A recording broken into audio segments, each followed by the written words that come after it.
With that, it is my pleasure to welcome today's keynote speaker. The Grug is Vice President of Threat Intelligence at Keynote.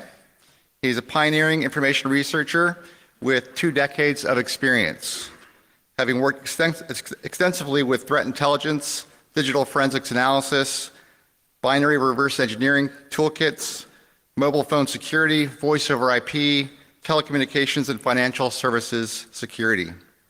We invited the Grug today to speak at Black Hat for his unique perspective on the new dimension of cyber conflict today. So please join me in welcoming the Grug.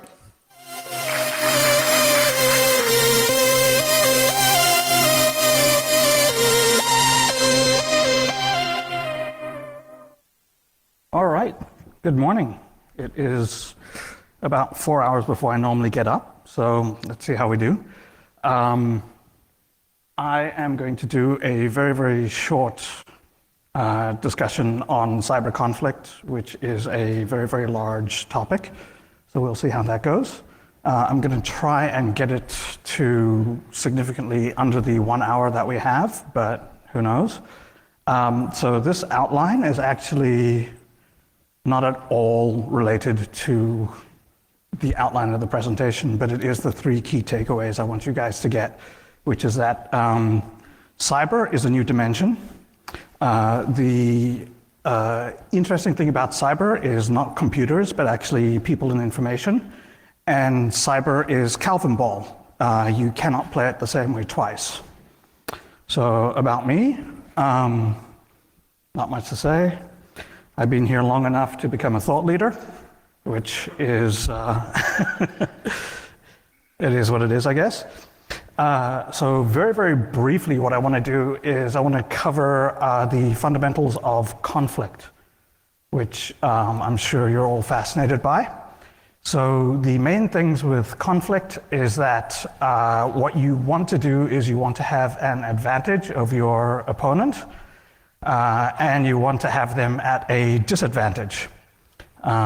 Historically, that's come through what's called dislocation, where you try and disrupt your adversary to put them at a disadvantage and to give you an advantage.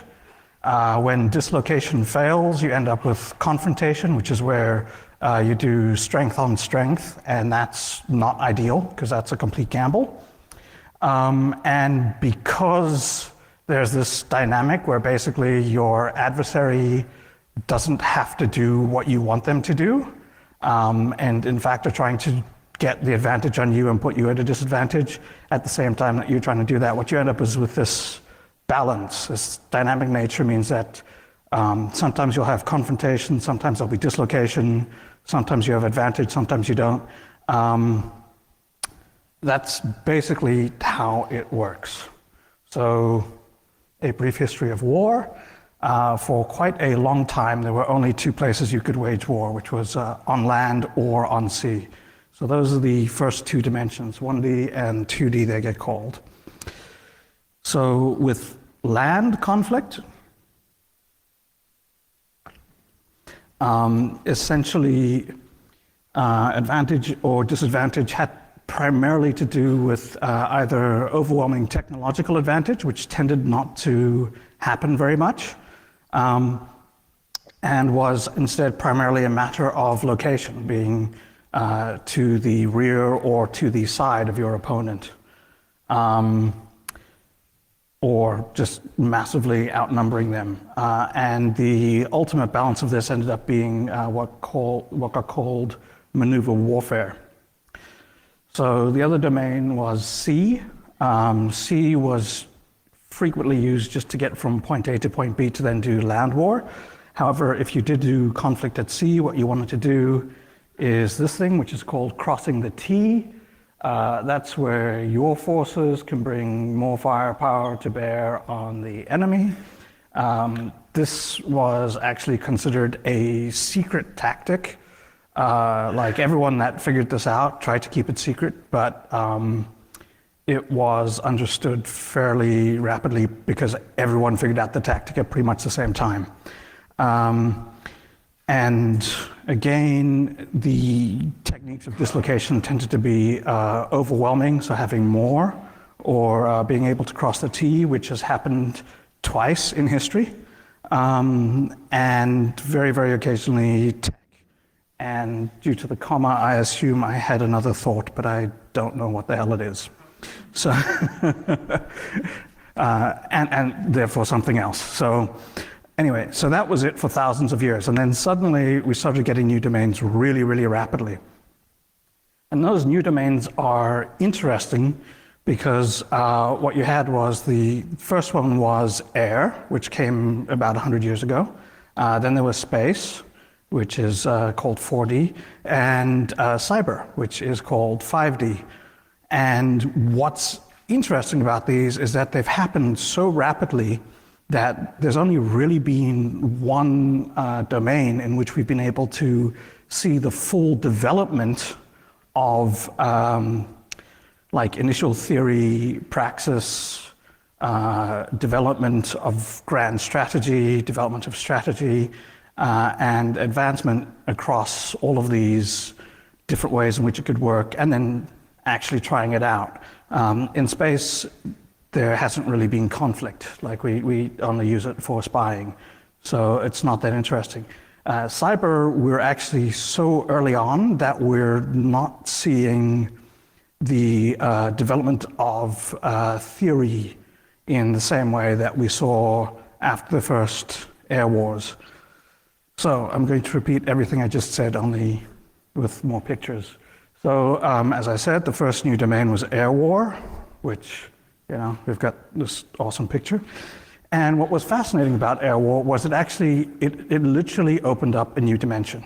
So you went from being in front or behind or to the sides to being above or below your opponent, as well as everywhere else. So it was literally 3D, and that brought us to these weird innovations where, if we're lucky, the playing thing will wait.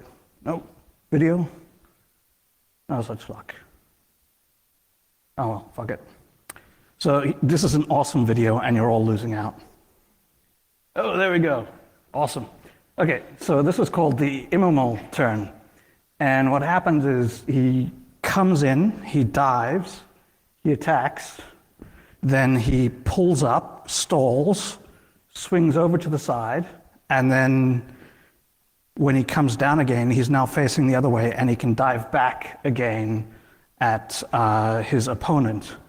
And the reason that this was invented was the plane that he was using, the Fokker Eindecker, completely sucked. So you saw when he was looking to the sides that the wings didn't have airfoils, like airlines. It did wing warping, so it twisted the wing to turn, which meant that you couldn't actually do a tight turn. So if you did a dive on someone, you couldn't swing around. So he had to come up with this hack. Like, this was literally a hack to get around the fact that the plane that he had sucked. And it was a really bad hack because for most of the part of this, when you're pulling up and when you're stalling out and then twisting over, you're completely vulnerable. And actually, Immelman died at the height of one of these when he got shot in the head, because his plane stalls out and he's just kind of sitting there as an easy target.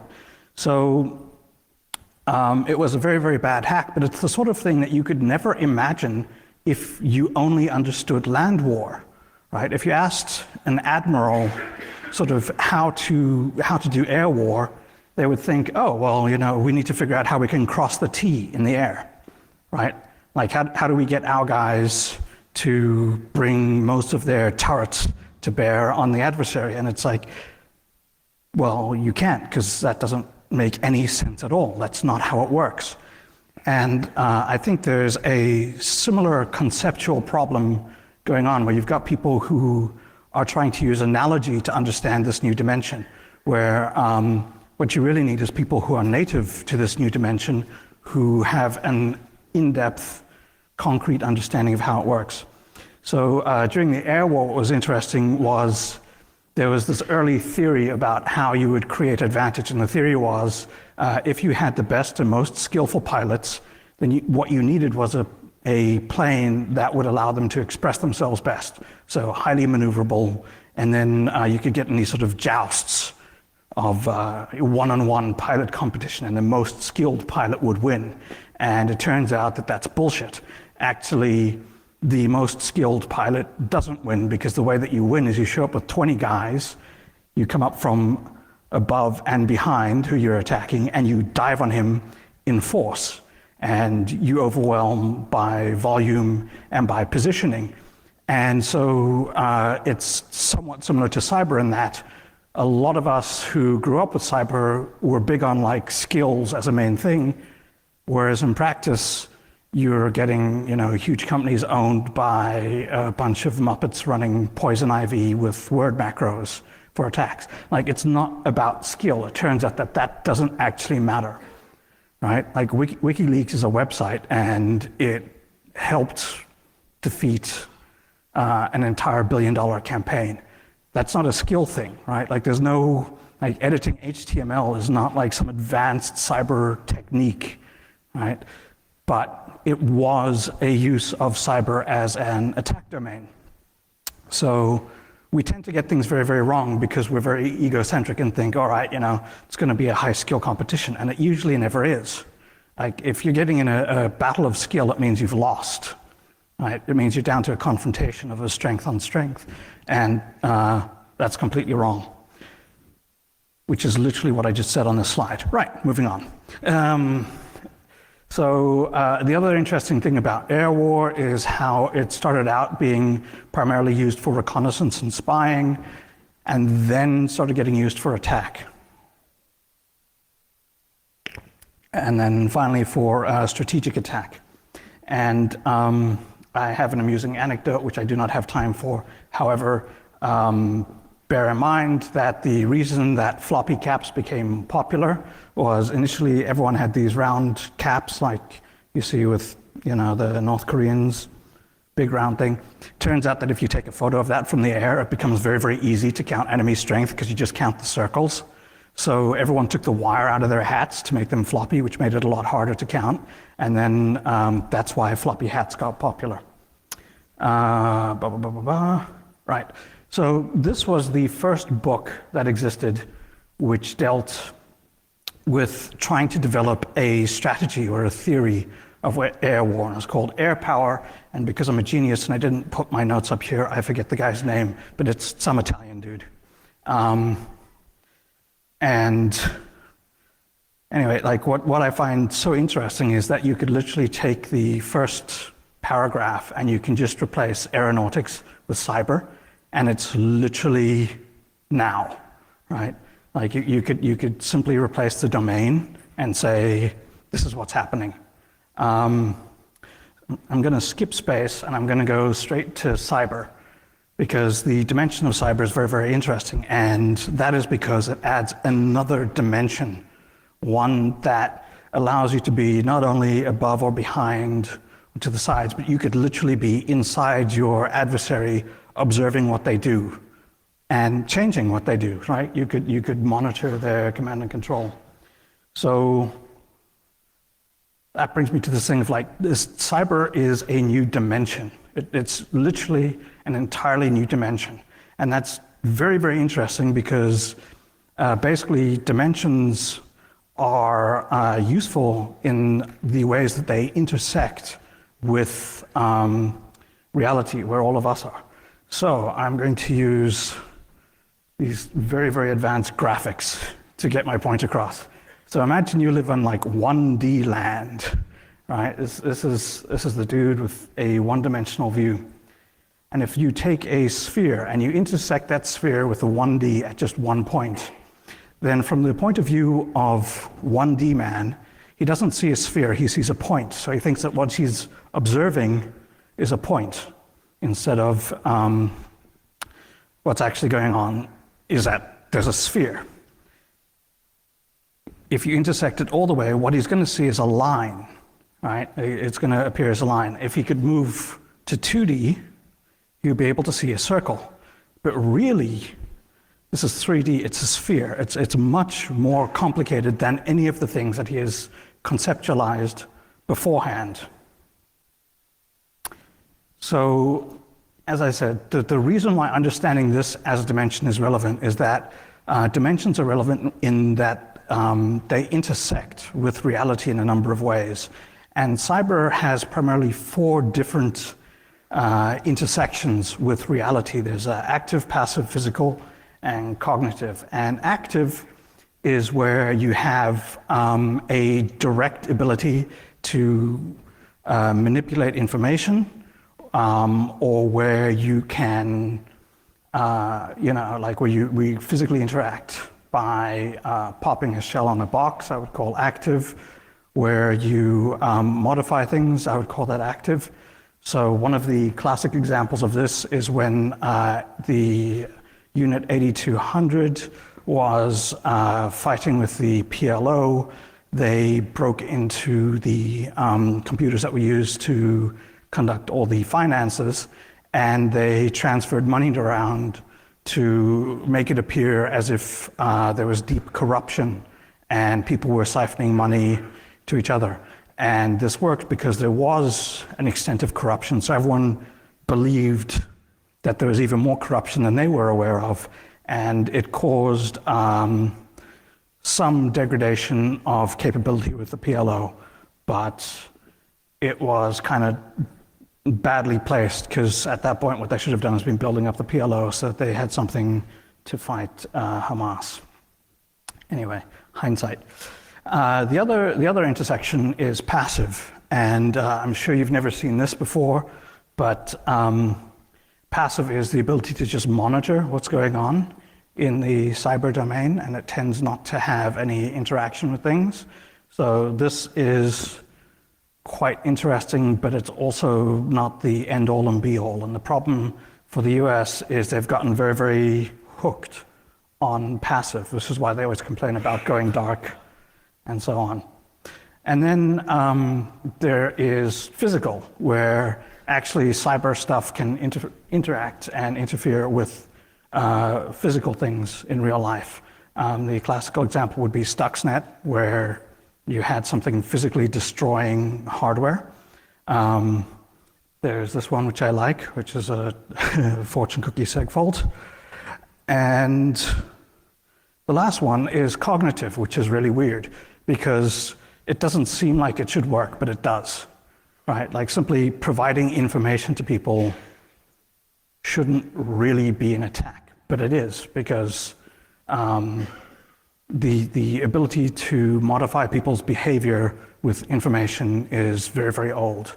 Propaganda, marketing, all of this is based on the idea of modifying people's behavior with information.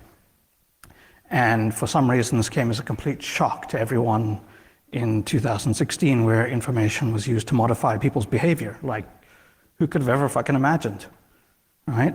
What are the odds? And yeah, it's interesting because people do things like, oh, as long as fake news, disinformation, misinformation, blah, blah, blah. And it's actually not that important. Like, using lies is not critical to modify people's behavior. You can use the truth, right? Like, COINTELPRO was destroyed by the revelation that it existed, and that was all true, right? That wasn't a cyber attack. That was a straightforward, they burgled an office, stole data, and released it to the media, and it caused the end of that program, right? So that was the use of purely factual information to cause a modification in the real world. And the idea that you can only cause a modification in the real world with falsified or untrue information is wrong. You can use truth. Which brings us to our next thing, which is that cyber is not really about computers. Like, computers are just a way of getting people and information together, or of being able to interact with the real world. But cyber is actually about people and information. And what that means is that your ability to be good at cyber actually depends a huge amount on your bureaucracy. Right? Bureaucracy is what allows you to have your teams operate at maximum efficiency. And this becomes very, very weird, because no one ever thinks having good bureaucracy is fundamental to having a good cyber capability, but it actually is. And to quote Maritam, bureaucracy is hard, right? You tend to get things that just don't quite work exactly. Like for each person involved, it makes complete sense. However, holistically, it is broken. And I just like the picture. So when you think about it, like, how does that impact it? And that's because you need to have teams. Like teams are what allow you to do cyber. It's possible to do with individuals, but individuals, if they make mistakes, that's kind of it. So if we look at it, what are the factors that impact the capability of a team?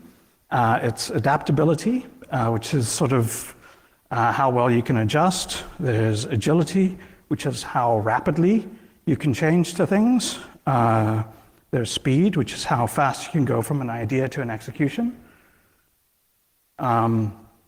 There's creativity, which is how good you are at innovation or combining techniques or coming up with new ones.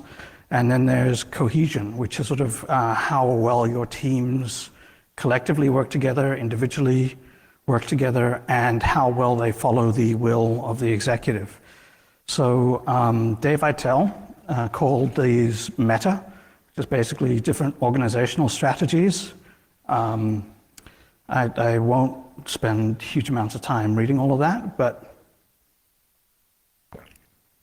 basically you have mega teams, which is what the US does, where you have these very, very huge teams of operators, and that kind of sucks. Where instead of a mega team, you have a team that just operates an automated attack suite, and that's got limitations. You have using worms as a sort of one-shot attack, and you have the approach which I really like, which is you have a large number of small teams with a range of capabilities. So mega teams gets you this sort of thing, where you've got a whole bunch of people where you, in order to have, say, 1,000 operators, you either can have a high level of skill and a small number of operators, or a low level of skill and a large number of operators, and then you have to put all of your skill focus into the tooling that they use, which is what tends to happen. The downside of that, of course, is that once you've put everything into your tools, and if you're like any organization, you end up with a procurement life cycle where you have to say, here are the requirements, here's our budget, here's where we're going to deploy, here's how we have to do our training, here's how we're going to do our maintenance and keeping it going. And then you've sunk a huge amount of money into this thing. And that means that you probably keep it around a lot longer than you need to, because you end up with the sunk cost fallacy until someone does something polite, like dumping all of your shit on the internet during the middle of an election and burning it all, and then you have to rapidly retool in the middle of a war, and that can kind of suck. And one of the ways around that is by having a small team in large quantities. That way, any attack against tooling will disable one team, but not all of them. The other one is you can do the sort of managed worms approach, which I think is expensive, fragile, specialized, and it's basically just weaponized copy pasta from Stack Overflow. So I don't think it's a good approach. Using one-shot worms can work, but it gets you things like NotPetya, which get out of control and can lead to some embarrassment, like when you take out Durex condom development for several months. Like, that was probably not the intended point of releasing NotPetya against Ukraine, but that happened. So I like having a lot of small teams. I think that having a lot of small teams gives you a range of capacity. So you can end up with like your super elite, like amazing stuff that comes in and like no one knows what's going on and they disappear. And then you could have, your other capacity, which is sending 2,000 phishing emails with a macro-enabled Word doc saying, this has been encrypted, please press enable content to decrypt me. And because you have this large number of teams, you have a large amount of capacity. And I really, really like that approach. I think it's quite good. The US doesn't like it because it means that you would have to enable a lot of autonomy, and you'd have to push down authority to smaller groups, which is not good for empire building.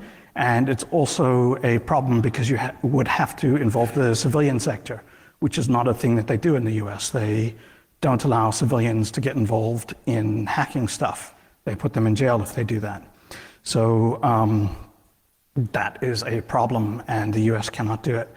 So as I said, you've got adaptability, agility, speed, creativity, cohesion. So as I said, adaptability is like the ability to take a new technology and exploit it for cyber conflict.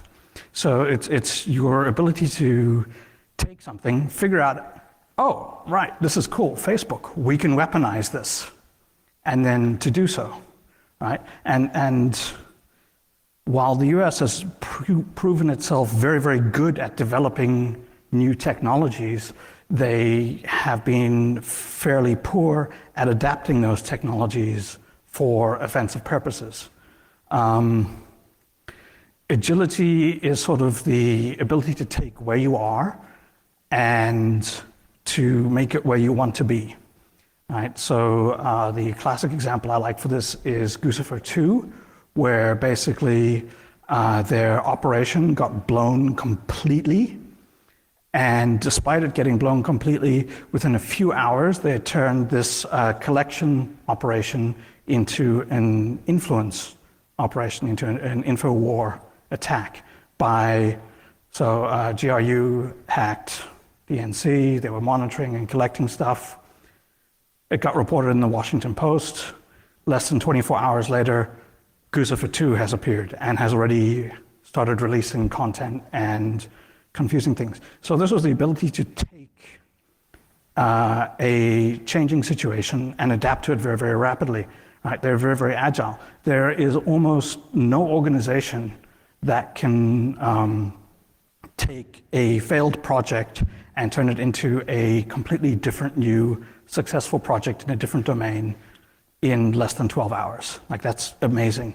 And you can only really do that if you've got the bureaucratic space to maneuver like that. So as I said, bureaucracy, key enabler.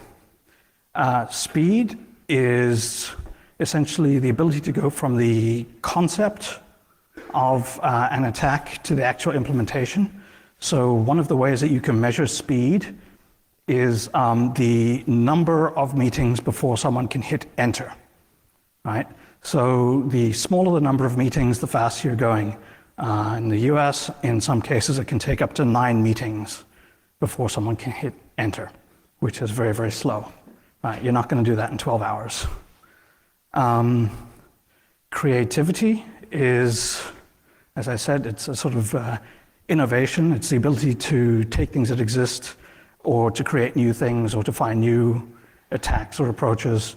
And you have more chance of fostering creativity if you've got a large number of small teams, because innovations that happen in one team will diffuse to the other teams.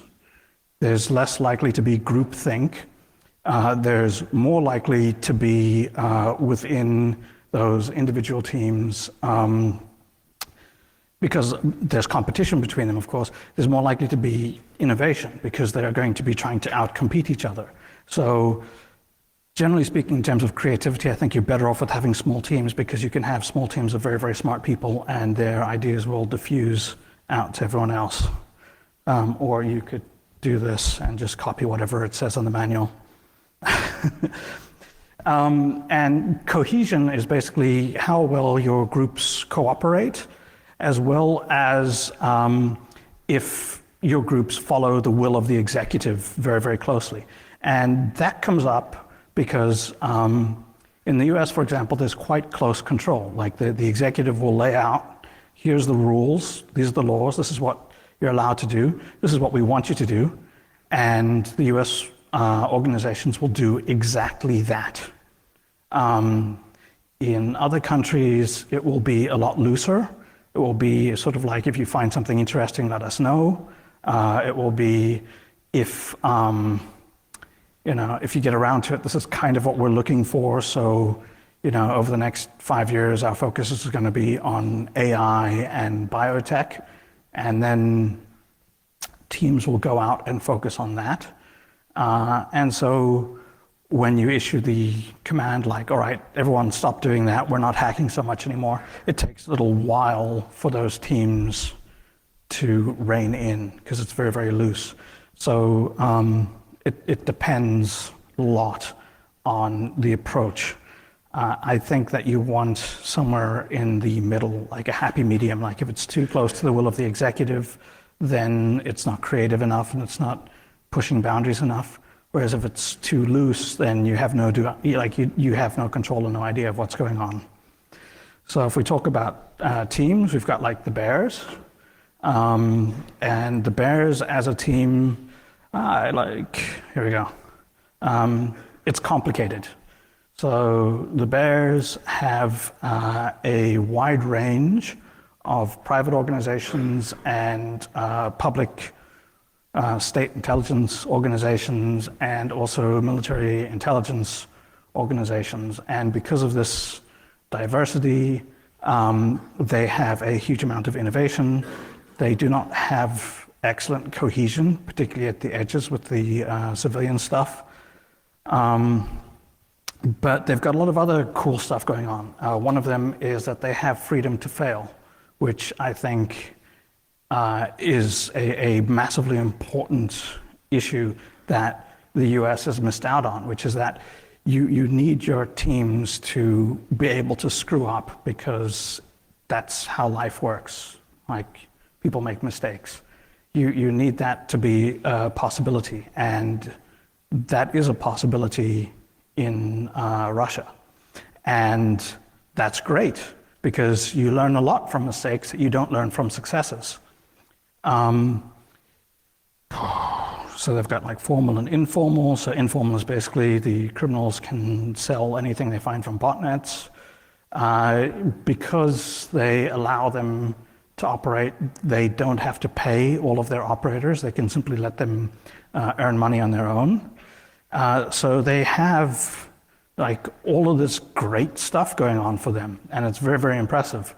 Particularly their agility and their speed. And part of that comes down to, like with military intelligence, a good plan violently executed now is better than the perfect plan next week, right? Like these dudes are like, you know what, close enough, fucking go for it, right? And that's how you get Guccifer 2 being able to get stood up in 12 hours, right? How you're able to rapidly respond, because you're like, you know what? This is pretty much what we want to do.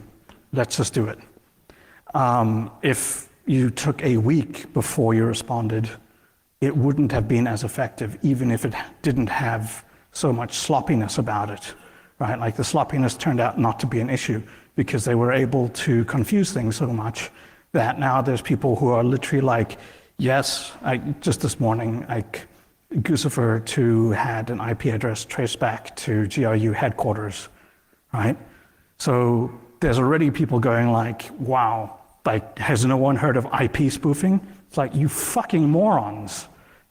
Like, everyone knew it was GRU. Like, there's no question about it from day one. Like, how dumb do you have to be to remain convinced of, like, your own bizarre version of events? But people are committed to it now, right? It's become part of their identity, and because of that, they refuse to believe any sort of external evidence, and it's awesome.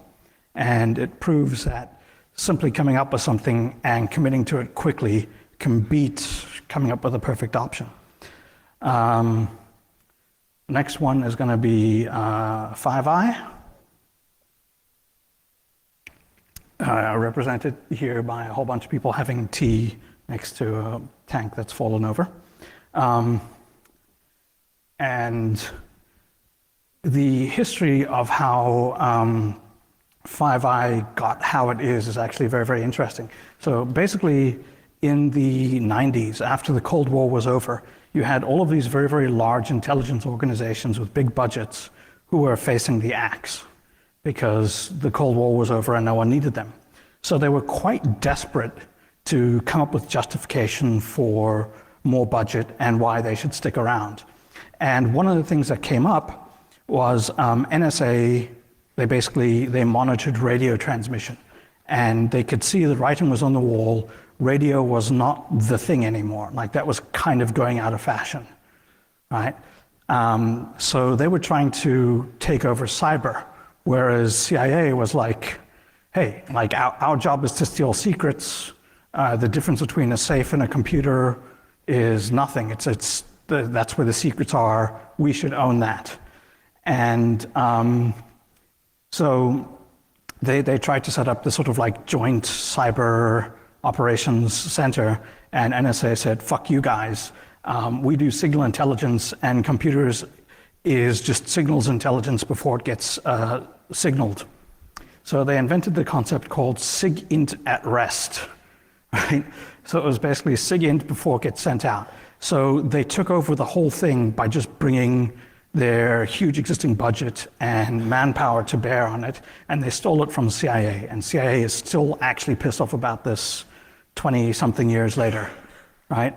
And CIA tried to respond by saying, actually, it's not SIGINT at rest, it's HUMINT in motion, which brings this awesome little slide that someone put together for me where, cyber, it's not SIGINT at rest, it's HUMINT in motion. But because NSA took over all of cyber, and NSA's mission is basically just to passively monitor what's going on, it meant that, generally speaking, all of the cyber stuff that was being done by the US was focused on monitoring.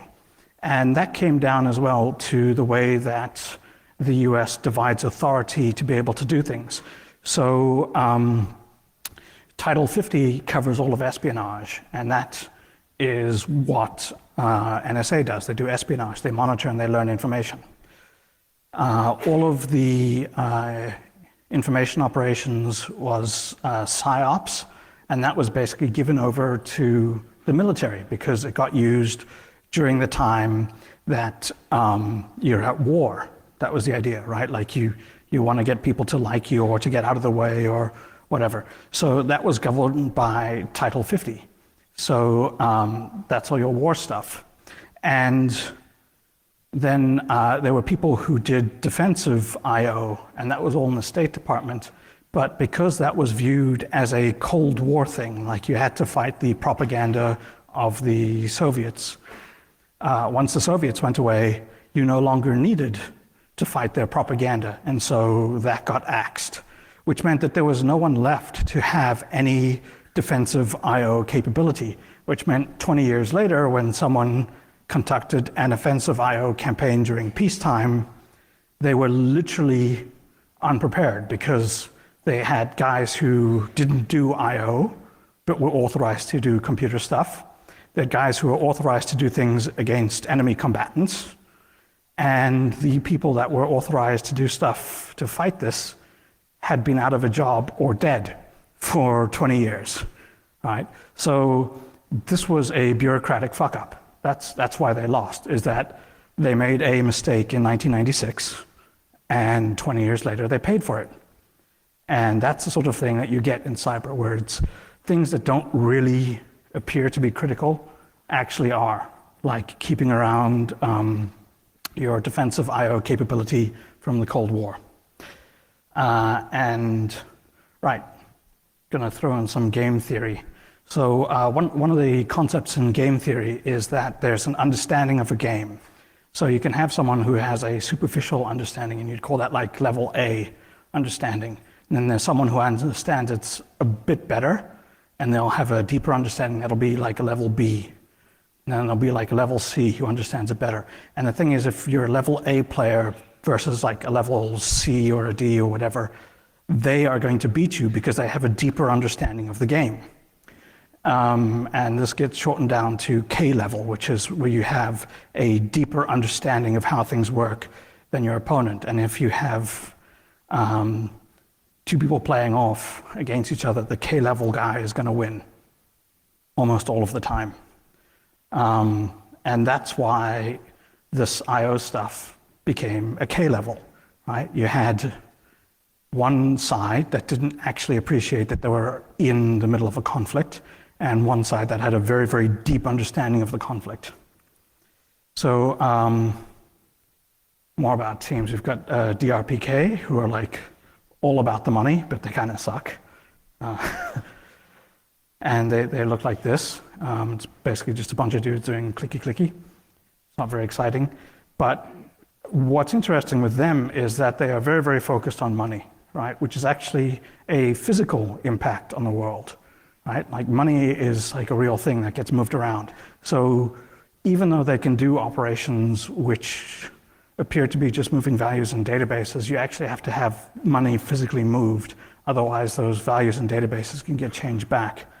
And they suck at just about every level, right? Like they're not agile, they're not adaptive, they're not very fast. They've got very, very tight cohesion, like they do exactly what the executive wants, but that's it. But they don't have a lot of creativity. They're not good at coming up with new things or adjusting to stuff.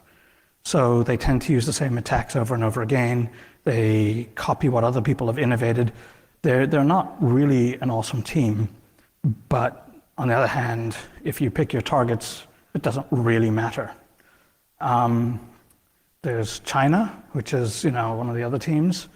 What's interesting about them is how they have adjusted their posture very, very well, displaying some agility. Like once things changed, they decreased their operational tempo and the volume of operations that they were engaged in.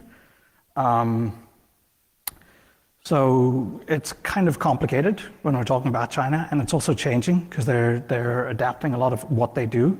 They're trying to bring everything inward towards themselves. There's very, very loose cohesion, and the reason for this is security and deniability. So what they would do is the executive would issue a sort of broad public statement of this is our 5-year plan, and then the various groups would go out and attempt to implement that. What is most interesting about them is that they're fucking amazing at doing targeting. Their targeting is really, really good. And that is another very, very important aspect of being able to do good cyber, is to be able to pick who you attack to achieve a particular objective. Then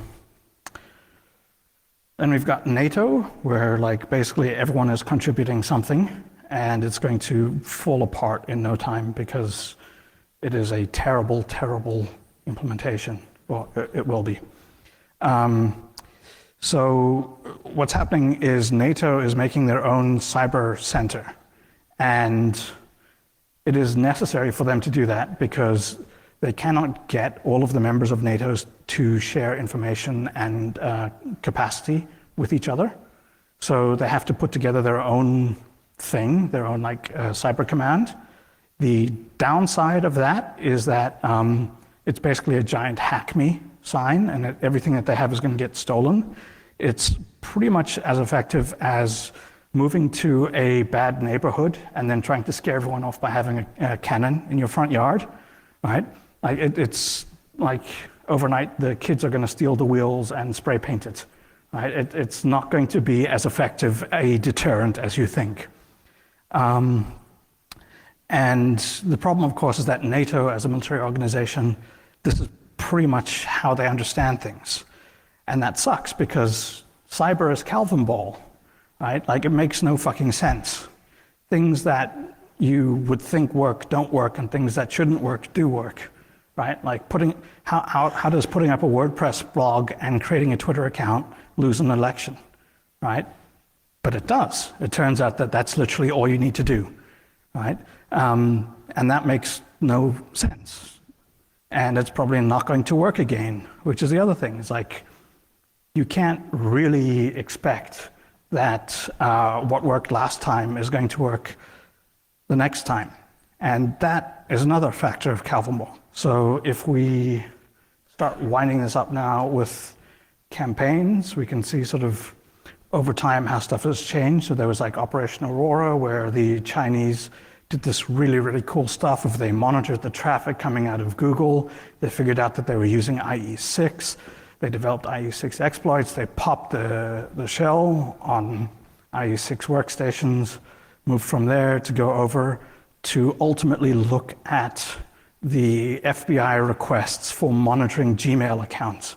Because what they wanted to do is they wanted to know which spies they had in the US had been discovered by the FBI. Right? And all of that was basically reported as like, oh my God, Google is dumb enough to use IE6? It's like, I thought, like that's, no. Like, what's amazing is that China actually decided to figure out this counterintelligence thing through this very elaborate process. And it's amazingly cool stuff.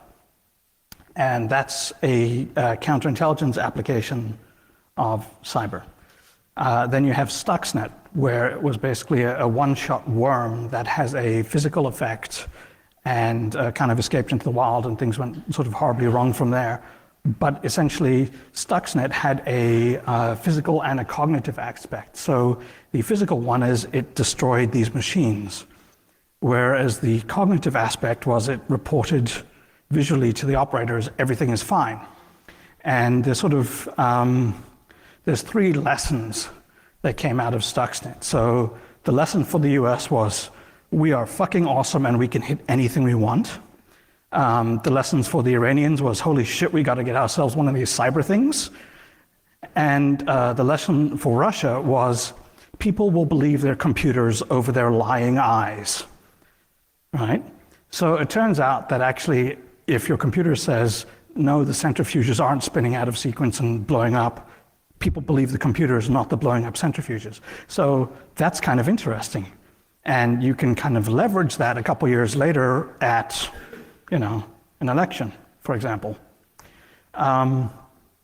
Another campaign has been DRPK versus Swift, where they actually have huge amounts of dwell time on the Swift infrastructure before they do their transfers, because the malware that they use has embedded credentials.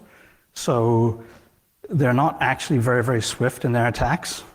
The other thing is that in order for this to work, they can't simply change values in databases. They actually have to get money moved out of accounts into cache, laundered, and moved somewhere else. So you get these complicated things of like, it's very, very easy to transfer money from one account to another, but then it goes to a casino where it gets cashed out, or it gets moved into another bank account where then it gets cashed out, where then it gets driven and put in a boat and taken somewhere else. And so it's actually a lot more complicated than it appears. Another set of campaigns was the OPM, Anthem, and United hacks, which were actually conducted by different actors, but they were all contemporaneous, and they were all done by the same, like they're China, basically. So the thing is, it was all of these different ways of getting information about people, putting it together and building up a sort of private Facebook of the US government, right? Pretty much everyone in the US government gets their healthcare from Anthem. Everyone that had clearance went through OPM, except for people who worked for CIA. And they all flew out of Dulles on United, because that was what they had an arrangement with, the airliner. So by putting all of this information together, you could learn a huge amount about people. And this is targeting, and it's fucking awesome stuff. And then Guccifer 2 would be another campaign.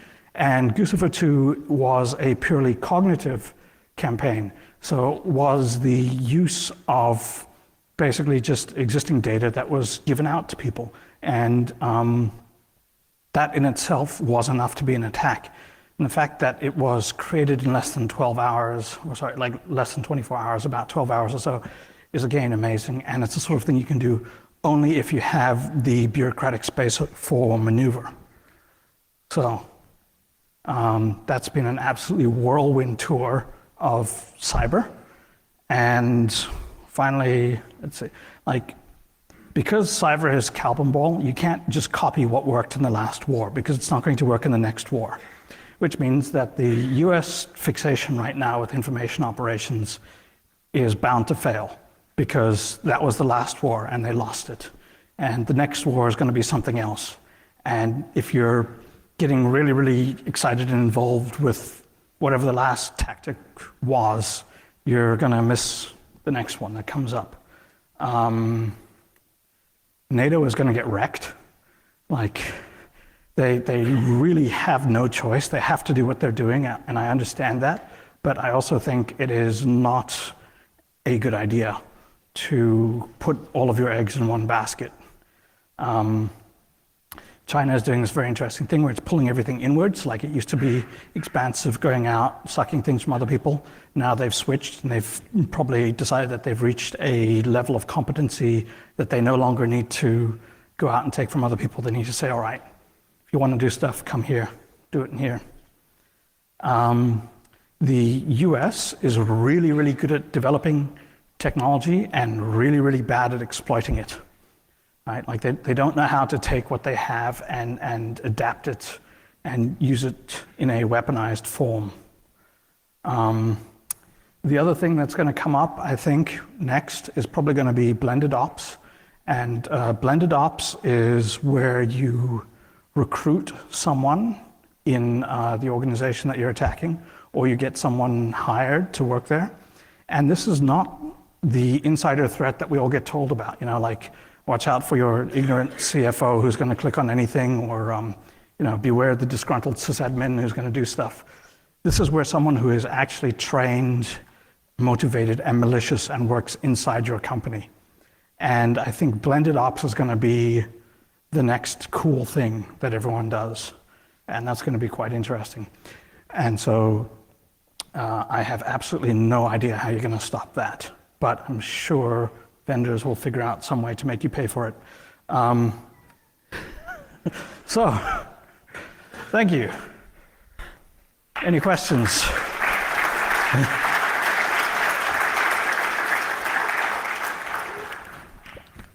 We good? No? Normally in Asia, people love to ask questions. I'm really surprised. Cool. All right, thanks. Oh. Yep.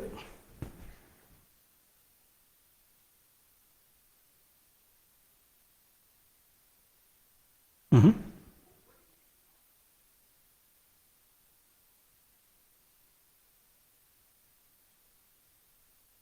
Right. So the question is, even though like we know all about the influence ops, but what about whether any votes were actually changed? And to be honest, I think the only answer anyone can give is I don't know, because vote security on those voting machines is so terrible that there's literally no way of verifying whether the vote tallies that were submitted or that were counted by the devices actually reflect what the voters chose. So there's no way of knowing. I would tend to think that they didn't do it because Obama warned them that that was like the red line, which was dumb because the red line was actually anything at all. He picked this thing as his don't do it. And so I think that they backed off and decided, all right, we won't do that itself.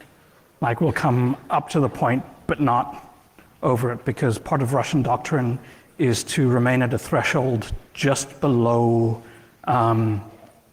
actual retaliation. So I suspect it didn't happen, but there's literally no way of knowing because there's no way of actually knowing. Like, all those machines suck. They're Windows 2000 boxes. Right. We're good? Because I think everyone wants to go and drink coffee. I know I do. So, all right. Thank you. Hey, I want to thank the Grug for a truly fascinating talk. He's going to be available for questions just outside of this room if you have anything you'd like to chat with him about. This concludes our keynote program today. Please enjoy the rest of your day at Black Hat. Thank you.